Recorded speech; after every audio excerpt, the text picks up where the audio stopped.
Hello everyone, my name is Abhishek Gupta and I welcome you all on this edutech platform. So guys, आज की session में हम लोग बात करेंगे आईडीआरबीटी और इसके कुछ पेरिफेरल कंसेप्ट्स के बारे में। So this is lecture number 17 under our Sankalp series guys. But before moving ahead I just want to let you know guys कि जब भी हम लोग किसी भी एग्जामिनेशन की प्रिपरेशन करते हैं तो we need to have a proper strategy guys. अब प्रॉपर स्ट्रेटेजी से मेरा मतलब क्या है कि हम लोगों को जो प्रीवियस ईयर क्वेश्चंस और जो मोस्ट इंपॉर्टेंट टॉपिक्स हैं, इन दोनों फैक्टर्स की इन डेप्थ नॉलेज होनी चाहिए। सो गाइज, अगर आप लोगों का भी यही कंसर्न है with respect to your JIB examination, तो आप लोगों के इसी कंसर्न को रिजॉल्व किया जा रहा है with the help of this E book, जो कि एडुटैप के द्वारा लॉन्च की गई है। अब इस ई बुक का लिंक आप लोगों को इस वीडियो के डिस्क्रिप्शन में मिल जाएगा, जहां से आप लोग प्रीवियस ईयर क्वेश्चंस और most important topics for each and every component of JIB examination के बारे में इन डेप्थ नॉलेज गैदर कर पाएंगे guys. So have a look on this E book अगर आप लोग अपनी प्रिपरेशन को एक सही डायरेक्शन में लेकर के जाना चाहते हैं गाइस। मूविंग अहेड, अब हम लोग आते हैं आज के सेशन के एजेंडा के ऊपर। तो आज की इस डिस्कशन को हम लोग स्टार्ट करेंगे with the digital transformation in banking guys. तो गाइज, हम लोग जानते हैं कि जैसे जैसे टेक्नोलॉजी एडवांस होती जा रही है, वैसे वैसे हम लोगों को जो है वो बैंकिंग सेक्टर के अंदर भी ट्रांसफॉर्मेशन देखने के लिए मिल रही है गाइज। अब अगर हम लोग प्राइवेट सेक्टर बैंक्स की बात करें, सो प्राइवेट सेक्टर बैंक्स को टेक्नोलॉजी की टर्म में एक ऑलरेडी एक एडवांटेज रहा। वाई? बिकॉज इन्होंने स्टार्टिंग से ही जो था वो एक सिंगल सर्वर एनवायरनमेंट का यूज किया for the operations guys. Single server environment का मतलब क्या है कि इन्होंने सेंट्रलाइज्ड डेटाबेस के थ्रू ही अपने ऑपरेशंस को परफॉर्म किया right from the beginning guys. जबकि अगर हम लोग पब्लिक सेक्टर बैंक्स की बात करें इंडिया के अंदर, तो पब्लिक सेक्टर बैंक्स ने पहले अपनी जो लेजर पोस्टिंग मशीन्स थी उनको ऑटोमेट किया। After that they moved toward full branch automation and now they are heading towards the CBS, that is core banking solution guys, जिसके थ्रू मल्टीपल बैंक्स जो हैं वो खुद को आपस में इंटीग्रेट करने की कोशिश कर रहे हैं गाइस। तो हम लोग देख पा रहे हैं कि भाई ये जो पब्लिक सेक्टर बैंक्स थे, इनको एक ड्रॉबैक रहा स्टार्टिंग से in terms of technology. Why? Because जो प्राइवेट सेक्टर बैंक्स थे those were already using the advance technology like single server environment right from the beginning guys. अब ये जो टेक्नोलॉजिकल ट्रांसफॉर्मेशन हम लोगों ने देखा, इसका बैंकिंग सेक्टर के अंदर हम लोगों को जो था वो 3 लेवल के ऊपर इंपैक्ट देखने के लिए मिला। प्रोडक्ट्स के ऊपर, प्रोसेसेस के ऊपर और सर्विस डिलीवरी के ऊपर गाइस। प्रोडक्ट जैसे मल्टीपल न्यू प्रोडक्ट्स इनोवेट होते हुए देखे हम लोगों ने due to advancement in technology.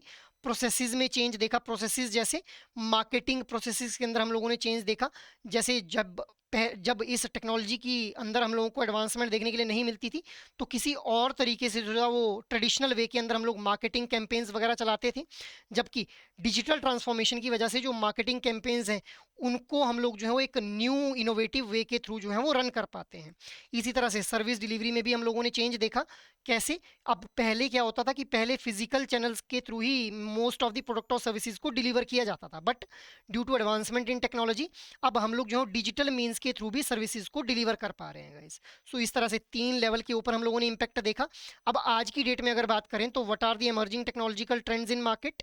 So data analytics and artificial intelligence, self learning banking system, open banking and embedded finance and cloud based infrastructure guys. So ये आज की डेट में हम लोगों को एमर्जिंग टेक्नोलॉजिकल ट्रेंड्स जो है वो देखने के लिए मिल रहे हैं गाइस। मूविंग अहेड, नेक्स्ट हम लोग बात कर लेते हैं प्रोसेस मॉडल्स के बारे में गाइस। अब देखिए, वैसे तो इन प्रोसेस मॉडल्स के बारे में ऑलरेडी हम लोग जो डिस्कस कर चुके हैं, बट फिर भी मैं यहाँ पे आप लोगों को एक ओवरव्यू दे देता हूँ। अब देखिए गाइस, टेक्नोलॉजी कल एडवांसमेंट की वजह से हम लोगों को जो है वो अलग अलग तरह के प्रोसेस मॉडल इवॉल्व होते हुए देखने के लिए मिले। अब बॉस्टन कंसल्टेंसी ग्रुप नाम की एक ऑर्गेनाइजेशन थी जिसने 4 तरह के प्रोसेस मॉडल्स को जो था वो यहाँ पे हमारे सामने इवॉल्व करवाया। अब 4 मॉडल्स कौन से थे? हॉरिजॉन्टली ऑर्गेनाइज मॉडल, जहाँ पे अलग अलग डेटा सेट का यूज करके जो था वो अलग अलग तरह के प्रोडक्ट और सर्विसेज बनाए जा रहे थे। वर्टिकली ऑर्गेनाइज मॉडल के अंदर एक कॉमन डेटा सेट का यूज करके हम लोग जो था वो अलग अलग तरह के प्रोडक्ट और सर्विसेज बना रहे थे। जबकि प्रीडोमिनेंटली हॉरिजॉन्टली ऑर्गेनाइज मॉडल के अंदर हम लोग देखते हैं कि भाई जनरली वैसे तो अलग अलग डेटा का ही यूज करके अलग अलग प्रोडक्ट बनाए जाते हैं, but in some rare cases हम लोग कॉमन डेटा सेट का भी यूज कर लेते हैं for designing more products and services. मतलब हम लोग 2 या 2 से ज़्यादा प्रोडक्ट या सर्विसेज को डिजाइन करने के लिए कॉमन डेटा का भी यूज कर सकते हैं, but only in the rare cases. इसी तरह से प्रीडोमिनेंटली वर्टिकली ऑर्गेनाइज मॉडल क्या है? जहाँ पे वैसे तो जनरली हम लोग एक कॉमन डेटा सेट का ही यूज करते हैं for designing various kind of product and services, but in some rare cases अलग अलग डिपार्टमेंट्स के द्वारा अलग अलग डेटा का भी यूज कर लिया जाता है for designing the various kind of product and services guys. So ये हम लोगों ने 4 तरह के प्रोसेस मॉडल्स के बारे में देखा। अब इन प्रोसेस मॉडल्स का क्या इंपैक्ट एक ऑर्गेनाइजेशन के ऊपर पड़ता है इसके बारे में बात कर लेते हैं। तो देखिए गाइस, कॉस्ट रिडक्शन देखने के लिए मिलती है हम लोगों को 20 to 40% through this process transformation. अब जैसे यहाँ पे हम लोग देख रहे हैं कि भाई कॉमन डेटा का ही यूज किया जा रहा है, तो कॉमन डेटा का यूज कर रहे हैं हम लोग, तो उस वजह से हमारी जो कॉस्ट है उसके अंदर रिडक्शन देखने के लिए मिलेगी हम लोगों को।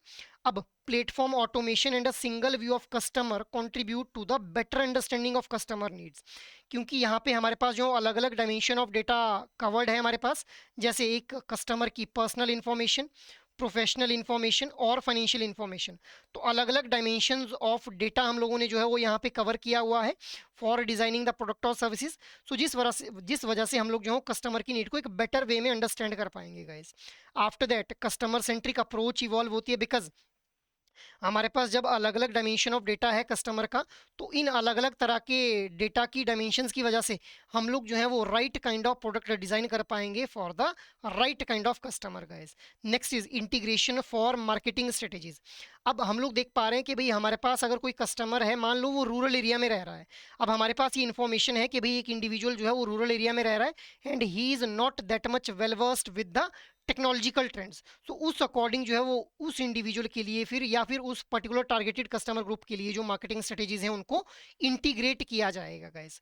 सो these are the impact of using various kind of models, या फिर हम लोग बोल सकते हैं कि भाई जो ये प्रोसेस मॉडल्स हैं इनके अंदर अगर ट्रांसफॉर्मेशन देखने के लिए मिलती है तो उनके ये कुछ इम्पैक्ट हम लोगों को देखने के लिए मिलते हैं गाइस, ठीक है।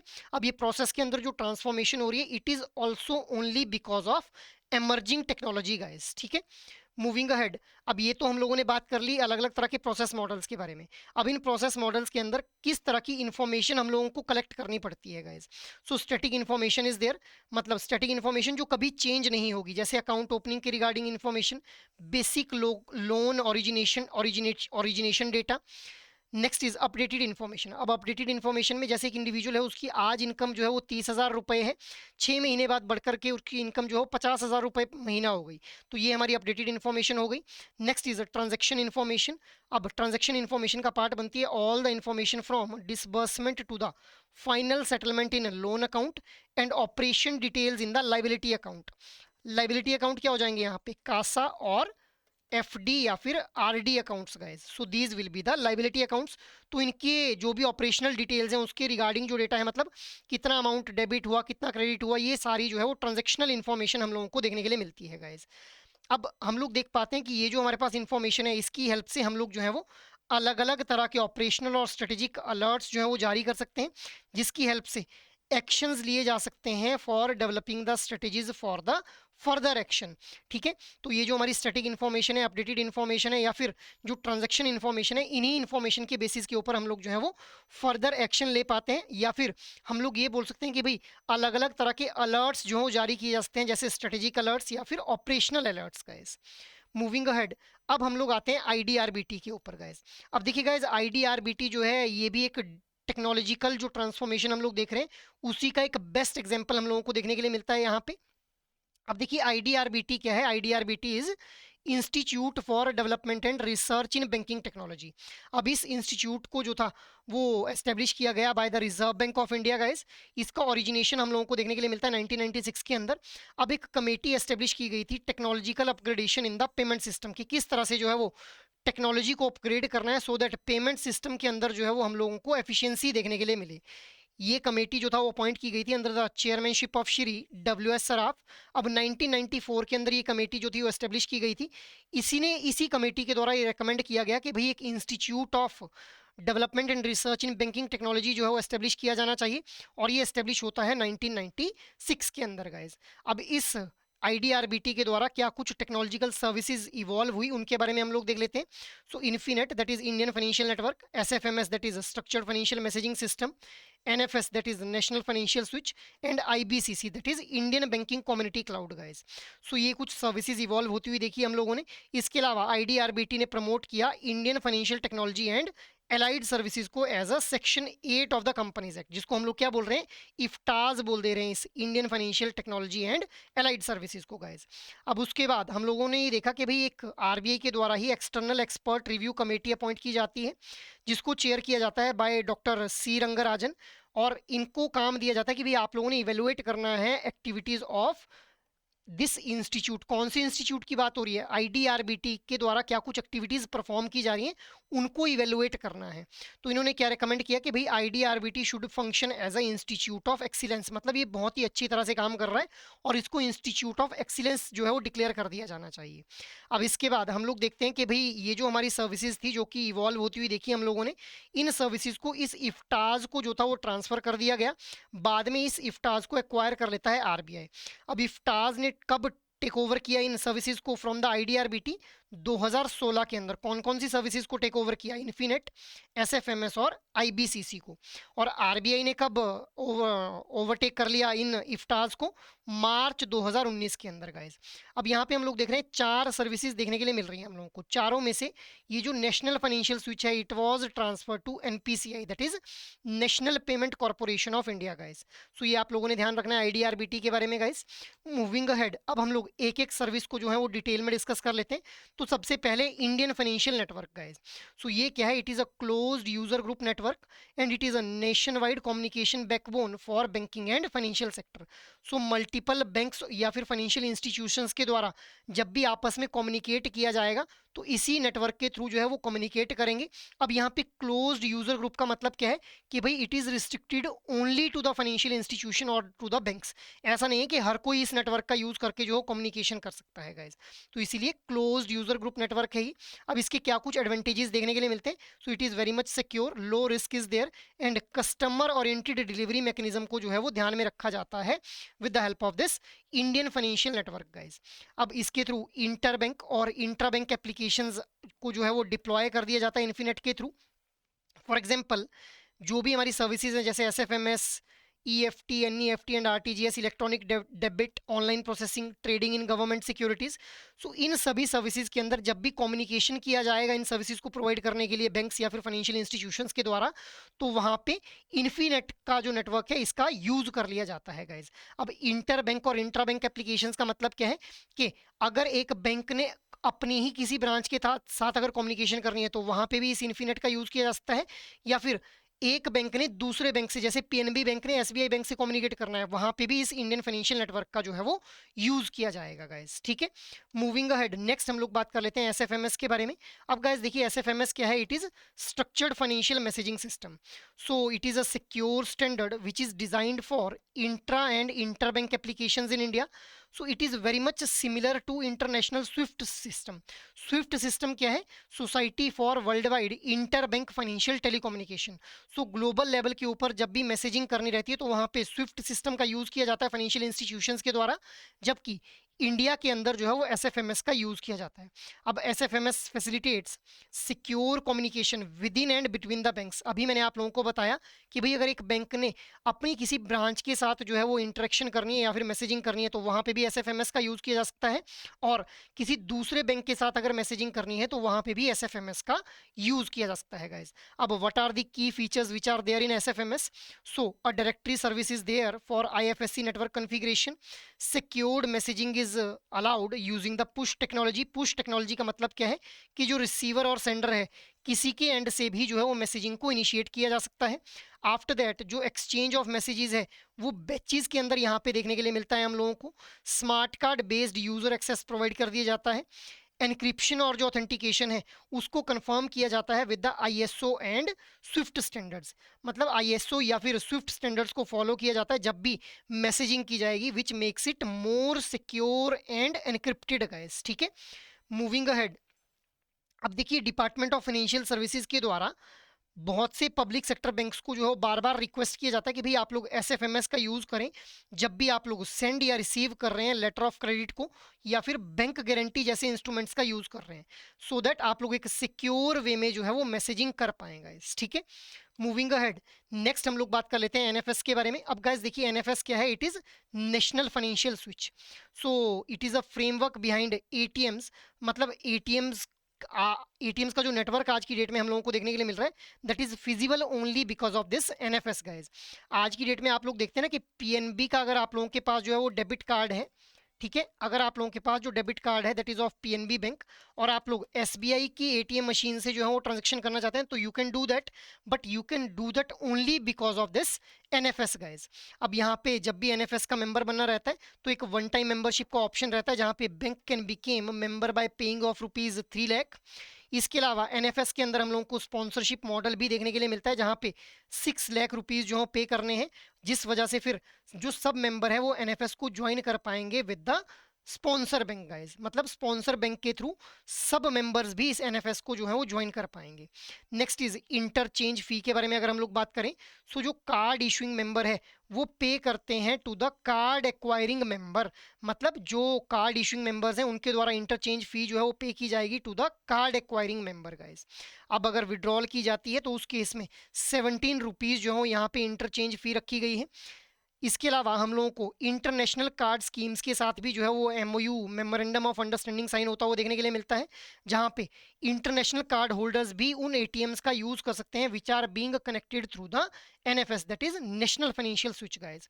अब क्या कुछ वैल्यू एडेड सर्विसेज जो एटीएम्स के थ्रू प्रोवाइड की जा रही हैं आज की डेट में, so interoperable cash deposit, mobile banking registration, card to card fund transfer, chequebook की रिक्वेस्ट करना, स्टेटमेंट की रिक्वेस्ट करना, आधार नंबर की सीडिंग करना।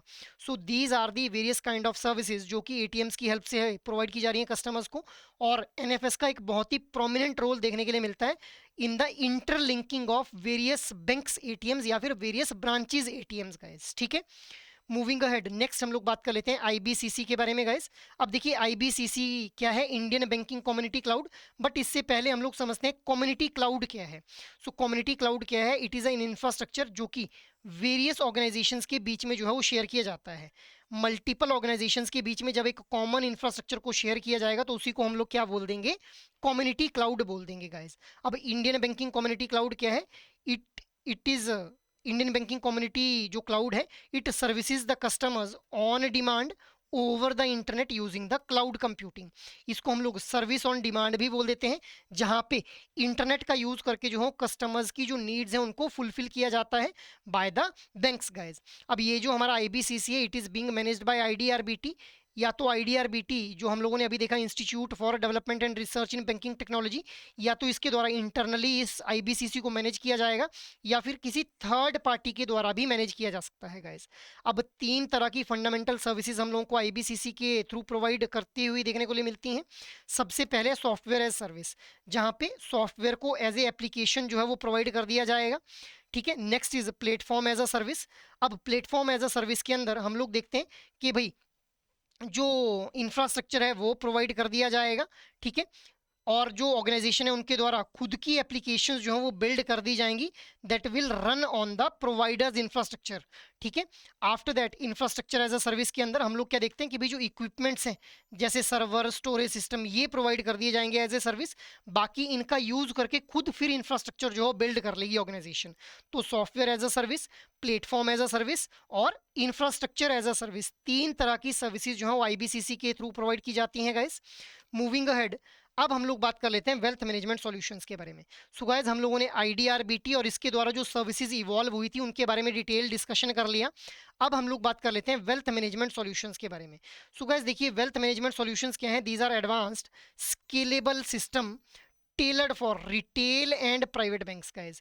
सो जो हमारे हाई नेटवर्थ कस्टमर्स हम लोगों को देखने के लिए मिलते हैं उनके लिए बेसिकली ये वेल्थ मैनेजमेंट सॉल्यूशंस जो प्रोवाइड किए जाते हैं। अब these integrate investment management with core banking and CRM.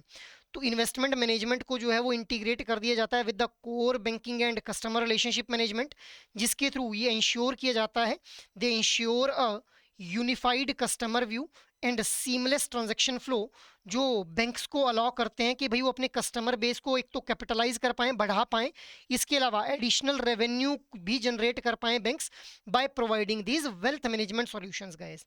अब these modular solutions cover various asset classes, अलग अलग तरह के एसेट्स को जो है वो कवर किया जाता है जब भी हम लोग वेल्थ मैनेजमेंट सॉल्यूशन प्रोवाइड करते हैं, including structured deposits, equities, mutual funds and insurance.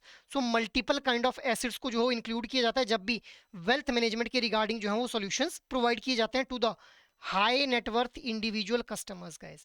अब what are the key modules of this wealth management solution? So structured products, mutual funds, equities and insurance. So these are the key modules जो कि part बनते हैं हमारे wealth management solutions का, guys. Moving ahead, अब हम लोग advantages के बारे में बात कर लेते हैं. सो एक्चुअली ये जो हमारे वेल्थ मैनेजमेंट सॉल्यूशंस हैं, these leverage the high net worth income opportunities, ease of enhancing the product portfolio. Portfolio क्या है? जिसके अंदर मल्टीपल काइंड ऑफ एसेट्स हम लोगों को देखने के लिए मिलते हैं, उसी को पोर्टफोलियो बोला जा रहा है. हायर ऑपरेशनल एफिशिएंसी हम लोगों को देखने के लिए मिलती है इनकी वजह से, ये जो वेल्थ मैनेजमेंट सॉल्यूशंस ऑफर किए जा रहे हैं. इसके अलावा lower total cost of ownership देखने के लिए मिलती है, बिकॉज हम लोग अपने एग्जिस्टिंग जो हाई नेटवर्थ कस्टमर्स हैं उन्हीं को ये advanced wealth management solutions offer कर रहे हैं. तो हम लोगों को जो कॉस्ट ऑफ ओनरशिप है वो रिड्यूस होती हुई देखने के लिए मिलती है, गाइस. सो ये हम लोगों ने वेल्थ मैनेजमेंट सॉल्यूशन की एडवांटेजेस के बारे में डिस्कशन कर लिया भाई. नेक्स्ट हम लोग बात कर लेते हैं डिजिटल लैंडिंग के बारे में, गाइस. अब देखिए, टेक्नोलॉजिकल एडवांसमेंट जैसे क्लाउड कंप्यूटिंग, आर्टिफिशियल इंटेलिजेंस और जो ब्लॉकचेन है, इन्होंने बहुत ज़्यादा स्पर कर दिया है फिनटेक ग्रोथ को, particularly in the digital landing, guys. अब आरबीआई की कुछ रेगुलेटरी फ्रेमवर्क हम लोगों को देखने के लिए मिलता है इन अगस्त 10 2022, जिसके अंदर आरबीआई के द्वारा जो थी वो कुछ नोटिफिकेशंस जारी की जाती हैं regarding the digital lending space, guys. सबसे पहले आरबीआई के द्वारा बोला गया रिगार्डिंग द कस्टमर प्रोटेक्शन, कि भाई जो लोन ट्रांजैक्शंस हैं वो डायरेक्टली अगर डिजिटल लेंडिंग एप्स के थ्रू जो है वो लोन लिया जा रहा है, तो वहाँ पे जो लोन की ट्रांजैक्शन है that should directly occur between borrower bank account and the registered entity. किसी भी तरह की थर्ड पार्टी के थ्रू जो है वो लोन की ट्रांजैक्शन नहीं होनी चाहिए. मतलब लोन की ट्रांजैक्शन के अंदर there should be a no involvement of a third party, guys. इसके अलावा यहाँ पे जो फी पे की जाएगी इन ट्रांजैक्शंस के लिए, those will be paid by registered entity, not the borrower. अब ये रजिस्टर्ड एंटिटीज कौन है? Which are being allowed by the Reserve Bank of India to perform the digital lending, guys. ठीक है, उन्हीं को क्या बोला जाएगा? रजिस्टर्ड एंटिटी बोला जाएगा. अब इन रजिस्टर्ड एंटिटीज के द्वारा एक स्टैंडर्डाइज्ड की फैक्ट स्टेटमेंट जो इशू कर दी जाती है, जिसके अंदर multiple kind of facts mention रहते हैं कि भाई इस कस्टमर को जिसको हम लोग जो है वो लोन प्रोवाइड कर रहे हैं, इसकी प्रीवियस रीपेमेंट हिस्ट्री कैसी है, इसने क्या टाइमली मैनर में लोन्स की रीपेमेंट की है या फिर नहीं की है, और उसकी बेसिक पर्सनल, प्रोफेशनल और फाइनेंशियल प्रोफाइल के रिगार्डिंग डेटा रहता है. After that a clear annual percentage rate that is APR disclosure is mandatory in case of digital lending, कि किस तरह से जो है वो एनुअलाइज परसेंटेज रेट लगाया जाएगा कस्टमर के ऊपर जब भी डिजिटल लेंडिंग की जाएगी. तो that is need to be disclosed in a mandatory manner, guys. Next is automatic credit limit increases without explicit consent are prohibited. अब ऐसा नहीं है कि अगर कोई इंडिविजुअल है जिसको जो है वो लोन दिया जाना था 10 लाख रुपए का, और उसको लोन की लिमिट जो बढ़ा करके उसकी 20 लाख रुपए कर दी गई है बिना उसके कंसेंट के, तो this is completely prohibited, guys. Next, RBI ने बताया कि टेक्नोलॉजी और डेटा के रिगार्डिंग क्या कुछ रेगुलेशंस, गाइडलाइंस फॉलो करनी है. तो जो डिजिटल लेंडिंग एप्स हैं those need to collect need based data with explicit borrower consent. मतलब डिजिटल लेंडिंग एप्स के थ्रू जब भी लेंडिंग की जाएगी तो जो एप्स हैं उन एप्स के थ्रू वही डेटा कलेक्ट किया जाएगा जिस डेटा के लिए एक इंडिविजुअल जो कंसेंट दे देगा. जैसे आप लोग देखते हैं ना कि किसी भी ऐप के ऊपर जब भी आप लोग लॉगिन करते हैं तो आप लोगों से पूछा जाता है कि this app want to have access your photographs, your data, your phone details, your contact details.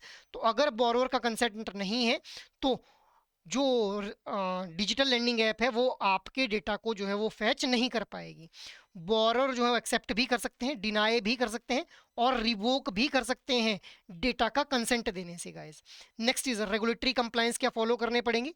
सो जो डिजिटल लेंडिंग एप्स हैं those must report lending transactions to credit information companies. Digital lending apps के द्वारा जो भी lending की जा रही है वो सारी इन्फॉर्मेशन जो है वो क्रेडिट इन्फॉर्मेशन कंपनीज को जो है वो सबमिट की जानी चाहिए एज अ रिपोर्ट. और इसके अलावा जो न्यू डिजिटल लेंडिंग प्रोडक्ट्स हैं those must also be reported to credit information companies, guys. अब अगर कोई नया जो है वो लेंडिंग प्रोडक्ट लॉन्च किया जा रहा है by the digital lending app, तो उसकी भी रिपोर्टिंग किसको की जाएगी? क्रेडिट इन्फॉर्मेशन कंपनी को की जाएगी. ऐसा क्यों किया जा रहा है? सो दैट एक प्रॉपर रिकॉर्ड मेंटेन रहे. सो गाइस ये हम लोगों ने बात कर ली डिजिटल लेंडिंग के बारे में भाई. Moving ahead, now there is a question for you guys. अब देखिए ये वाला जो क्वेश्चन था अक्टूबर 2024 के अंदर फ्रेम किया गया था. So question is national financial switch was launched by IDRBT, NPCI, IFTAS या फिर SFMS. So what should be the right answer here? The right answer will be option number A, that is IDRBT, institute for development and research in banking technology के द्वारा जो था वो NFS that is national financial switch को launch किया गया था। Next question is who chair the committee that recommended the formation of IDRBT। अब this question was also asked in October 2024 cycle guys. So options were WS Saraf, Narasimhan, doctor Rangarajan या फिर LM Singhvi guys. So what should be the right answer here? The right answer will be option number A, that is WS Saraf. अभी हम लोगों ने देखा कि जो IDRBT का कमेटी थी, IDRBT को जो एस्टेब्लिश किया गया था वो एस्टेब्लिश किया गया था on the recommendation of a committee, जिस कमेटी को चेयर किया था WS सराफ ने guys. So option A will be the right one here. Next question is as per the RBI regulatory framework who is responsible for reporting lending sourced through DLAs to credit information companies, digital lending apps, lending service provider, regulated entities या फिर borrowers guys। so what should be the right answer? अब ये वाला जो question था it was framed in May 2025 cycle examination guys। so the right answer will be regulated entities guys। regulated entities के द्वारा जो है वो रिपोर्टिंग की जाएगी जो भी लेंडिंग सोर्स की जा रही है through the digital lending apps to the credit information companies guys. ठीक है, moving ahead, next question is what type of ATM transactions may attract an interchange fee under the NFS network? Cash withdrawal, balance enquiry, pin change या फिर mobile recharge. Your options are 1 and 2 only, 1, 2 and 3 only, all 4 या फिर only 1 guys. अब ये question भी आप लोगों से May 2025 साइकिल के एग्जामिनेशन के अंदर फ्रेम किया गया था guys. So what should be the right answer here? The right answer will be option number A, that is 1 and 2 only. So pin change और मोबाइल रिचार्ज के केस में किसी भी तरह की इंटरचेंज फी जो है वो हम लोगों को देखने के लिए नहीं मिलती है। So option A will be the right one here guys. So this is all for today's discussion guys. Now अगर आप लोगों को कोई भी गाइडेंस चाहिए with respect to your JIB preparation, तो गाइज आप लोग जो है एडुटैप की वेबसाइट को विजिट कर सकते हैं, जहां पे आप लोगों को कोर्सेज नाम का ये टैब देखने के लिए मिल जाएगा। यहाँ पे आप लोगों को JIB कोर्सेज के ऊपर जाना है। जैसे ही आप लोग JIB कोर्सेज के ऊपर जाएंगे तो आप लोगों को जैसे ही स्क्रॉल डाउन करेंगे आप लोग यहाँ पे JIB के लिए कंप्लीट मास्टर कोर्स देखने के लिए मिल जाएगा, जिसके अंदर RBWM, AFM, I&IFS और PPB के लिए लाइव क्लासेस, कंसेप्ट नोट्स और मॉक टेस्ट आप लोगों को प्रोवाइड किए जाएंगे। So guys you can have a look on this master course अगर आप लोग एक कॉम्प्रीहेंसिव प्रिपरेशन जो है वो करना चाहते हैं गाइज। अलॉन्ग विद दिस अगर आप लोग चाहते हैं कि भाई आप लोगों को एक सिंगल मास्टर कोर्स में एनरोल करना है खुद को, तो आप लोगों को जो सिंगल वाली ऑप्शन के ऊपर क्लिक कर लेना है, जहां से आप लोगों को I&IFS, PPB, AFM और RBWM चारों कंपोनेंट्स के लिए जो है वो इंडिविजुअल मास्टर कोर्स देखने के लिए मिल जाएंगे गाइस। ठीक है, तो ये तो हो गई मास्टर कोर्सेज के बारे में बात। बट अगर आप लोग चाहते हैं कि भाई आप लोगों के पास टाइम का क्रंच है और आप लोग ज़्यादा टाइम डिवोट नहीं कर पाएंगे इस एग्जामिनेशन की प्रिपरेशन के अंदर, तो आप लोग लाइव क्रैश कोर्सेज को भी ज्वाइन कर सकते हैं गाइस, जहां पे आप लोगों को live classes, concept notes, solved previous year questions, chapter wise mock test और full length mock test provide किए जाएंगे regarding each and every component for the JIB examination guys।